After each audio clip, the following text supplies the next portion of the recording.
Hello friends, আজকে আমি আপনাদের সাথে শেয়ার করব দই পটল রেসিপি। তাই বাজার থেকে পটল নিয়ে বাড়িতে এসে পটলটা কেটে নুন হলুদ মাখিয়ে কড়াইতে ভাজতে বসিয়ে দিয়েছিলাম। এখানে নিয়ে নিয়েছি কাজু বাদাম আর পোস্ত বাটা।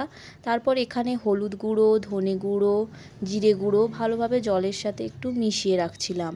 এদিকে কড়াইতে তেল দিয়ে এখানে টমেটো কুচি অল্প পরিমাণ দিয়ে একটু টমেটোটা হালকা নাড়াচাড়া করে নিচ্ছিলাম। তার উপর থেকে এখন দিয়ে দেব এখানে আদা বাটা। আদা বাটাটাও ভালোভাবে একটু ভেজে নিতে হবে। আদাটা অল্প ভাজা ভাজা হয়ে আসলেই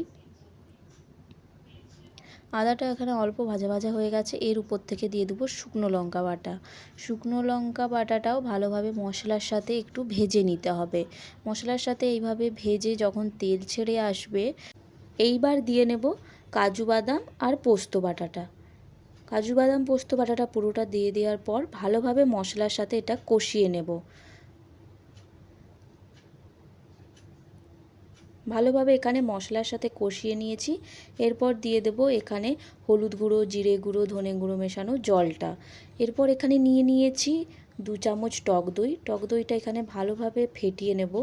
টক দই ফেটানো হয়ে গেছে, এবার মশলার সাথে এটা ভালোভাবে কষিয়ে নেব।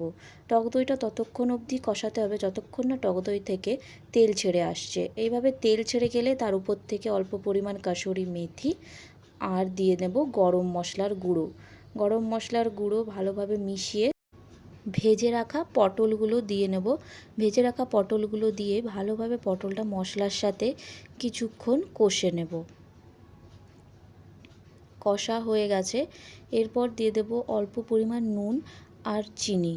নুনটা একটু অল্প পরিমাণেই দেব, কারণ পটলটা ভাজার সময় অল্প নুন মাখানো ছিল আর দইটা ফেটানোর সময়ও অল্প নুন দিয়ে নিয়েছিলাম। তাই নুনটা একটু অল্প পরিমাণ দিয়ে চিনি দিয়ে দিয়েছি। এরপর উপর থেকে অল্প পরিমাণ জল দিয়ে দেব। আর একটু জল দিতে হবে। আর একটু জল দিয়ে নিয়েছি। এরপর ভালোভাবে পটলটা ফুটিয়ে নেব, যাতে মশলাটা ভালোভাবে পটলের মধ্যে চলে যায়। ফুটে গেলেই রেডি টেস্টি টেস্টি দই পটল। আজকে এটুকুই, টাটা।